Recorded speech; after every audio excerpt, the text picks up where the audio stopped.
का वास है, जो न केवल काम वासना में लिप्त है बल्कि रक्त पिपासु भी है।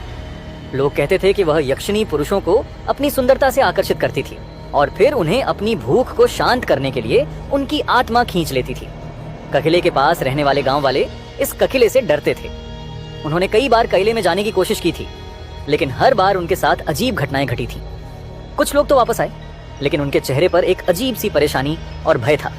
कले का रहस्य किसी के भी समझ में नहीं आया था, लेकिन एक बात साफ थी, यक्षिणी ने वहां अपना साम्राज्य स्थापित किया था और हर किसी को अपनी शक्ति का शिकार बनाती थी। कले की एक पुरानी कहानी थी जो एक बार गांव के बुजुर्गों ने सुनाई थी। यह कहानी एक सुंदर स्त्री की थी जिसका नाम काव्या था।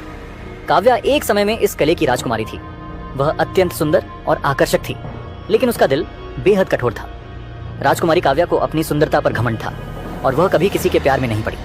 उसकी आंखों में केवल एक ही बात थी, सत्ता और वासना। वह अपनी इच्छाओं को पूरा करने के लिए किसी भी हद तक जा सकती थी। एक दिन काव्या ने तंत्र मंत्र की मदद से अमृता प्राप्त करने की योजना बनाई, लेकिन वह नहीं जानती थी कि यह उसे अंधेरे की ओर खींच ले जाएगा। काव्या ने तंत्र विद्या का उपयोग किया और एक शक्तिशाली यक्षिणी की आत्मा को जागृत किया। यक्षिणी ने काव्या को अमृता का वचन तो दिया, लेकिन बदले में काव्या को अपनी आत्मा और शरीर से त्याग देना पड़ा।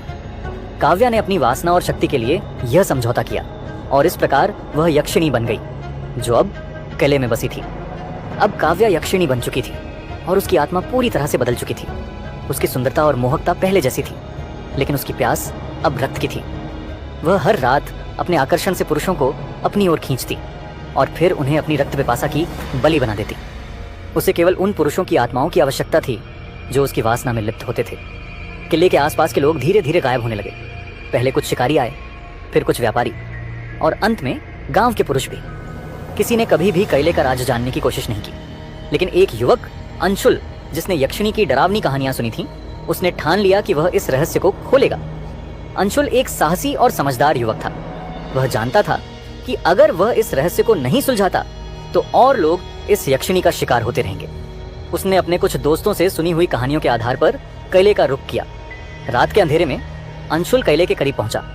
वह बिना डरे कैले के दरवाजे को खोलकर अंदर घुसा। कैले के भीतर सब कुछ शांत था, लेकिन अचानक एक हल्की सी मृदु आवाज सुनाई दी। अंशुल ने देखा कि एक स्त्री उसकी ओर बढ़ रही थी, जो अत्यधिक सुंदर और आकर्षक थी। वह स्त्री बोली, तुम यहाँ क्यों आए हो? क्या तुम मेरी सुंदरता से आकर्षित हो? अंशुल ने निश्चय किया कि उसे डरने की बजाय यक्षिणी से सामना करना होगा। वह दृढ़ नायक की तरह बोला, मैं तुम्हारे जाल में नहीं फंसूंगा। तुम्हारी सुंदरता एक छलावा है। यक्षिणी हंस पड़ी और बोली, तुम सही कहते हो। मैं केवल उन पुरुषों को अपनी तरफ आकर्षित करती हूँ जिनके दिल में पाप और वासना है। तुम मेरी शक्ति को चुनौती देने आए हो, लेकिन क्या तुम जानते हो कि मैं क्या कर सकती हूँ? नंशुल ने उसे चुनौती दी और यक्षिणी की आंखों में गहरा लाल रंग उभर आया। उसकी सुंदरता पल भर में गायब हो गई और उसकी त्वचा सड़ी हुई हो गई। उसकी आंखों से खून बहने लगा और उसकी मूछें और दांत तेज हो गए। वह अब रक्त पिपासु रूप में बदल चुकी थी। अंशुल ने महसूस किया कि अब उसके पास बचने का कोई रास्ता नहीं है, लेकिन तभी उसे याद आया, उसके दादा ने उसे एक मंत्र सिखाया था जो बुरी शक्तियों को नष्ट कर सकता था। उसने मंत्र का उच्चारण करना शुरू किया और यक्षिणी की शक्ति कमजोर होने लगी। यक्षिणी चिल्लाई, तुम मुझे हर नहीं सकते, मैं अमर हूं। लेकिन अंशुल ने मंत्र को और तेजी से पढ़ा और अंत में यक्षिणी की हड्डियां टूटने लगी। उसकी आत्मा अंशुल के सामने से गायब हो गई और कैला एक बार फिर शांत हो गया। अंशुल ने यक्षिणी को नष्ट कर दिया और कैले में फिर से शांति ला दी। लेकिन कैले रुद्र में शांति का समय ज्यादा नहीं रहा। कैले की दीवारों और जंगल की घनी छांव में कुछ और रहस्यमय शक्तियां चुपके से अपना आकार ले रही थीं।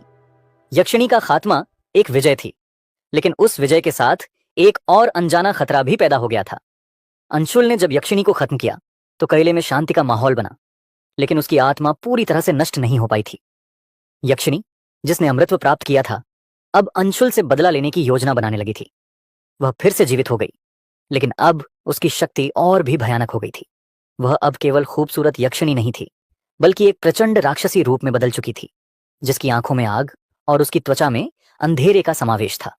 उसके पास अब पुराने तंत्र मंत्र और राक्षसी शक्तियां थीं, जो उसे और भी खतरनाक बना देती थीं। यक्षिणी ने अपनी शक्ति के प्रभाव से पूरे कैले को अपने नियंत्रण में कर लिया। उसके आदेश पर कैले के भीतर के जीव जंतु, वृक्ष और हवा भी उसकी इच्छाओं के अनुसार चलने लगे। अंशुल, जिसने यक्षिणी को पहले हराया था, अब उसकी पूरी ताकत से जूझने के लिए तैयार था। अंशुल ने यह समझ लिया था कि इस बार उसे यक्षिणी को पूरी तरह से समाप्त करने के लिए कुछ नया करना होगा। वह पुराने तंत्र मंत्र को ढूंढने के लिए अपनी यात्रा पर निकल पड़ा, ताकि वह एक ऐसी शक्ति प्राप्त कर सके जो यक्षिणी को हराने के लिए पर्याप्त हो। यात्रा में उसने कई ज्ञानियों, साधुओं और तंत्रज्ञों से मिलकर उनकी सहायता ली। एक दिन उसने एक प्राचीन साधु से सुनी एक कहानी, जिसमें बताया गया था कि यक्षिणी की असली ताकत सिर्फ उसकी आत्मा में नहीं, बल्कि एक पुराने रत्न में भी बसी होती है। यह रत्न किले के गहरे तहखाने में छिपा था, और वही रत्न यक्षिणी के अमृत्व का कारण था। अंशुल ने किले के तहखाने में जाकर उस रत्न को खोज निकाला। जैसे ही उसने रत्न को हाथ में लिया, एक तेज रोशनी के साथ यक्षिणी की शक्ति भस्म हो गई। रत्न से एक अजीब सी आवाज आई और यक्षिणी का राक्षसी रूप धीरे धीरे मुरझाने लगा। लेकिन यक्षिणी ने उसे हार मानने का नाम नहीं लिया। उसने अपनी पूरी शक्ति लगा दी और अंशुल को मारने की पूरी कोशिश की। किले के भीतर एक भयंकर युद्ध छिड़ गया। अंशुल ने रत्न को एक आखिरी बार ऊंचा किया और उसने जो मंत्र सीखा था उसका उच्चारण किया। यह मंत्र न केवल यक्षिणी की शक्ति को नष्ट कर रहा था, बल्कि वह किले की पूरी काली माया को खत्म कर रहा था। आखिरकार एक अंतिम धमाके के साथ यक्षिणी आत्मा पूरी तरह से नष्ट हो गई। रत्न भी टूटकर खंडित हो गया और किला रुद्र की सारी काली शक्तियां समाप्त हो गईं। अंशुल ने किले में फिर से शांति स्थापित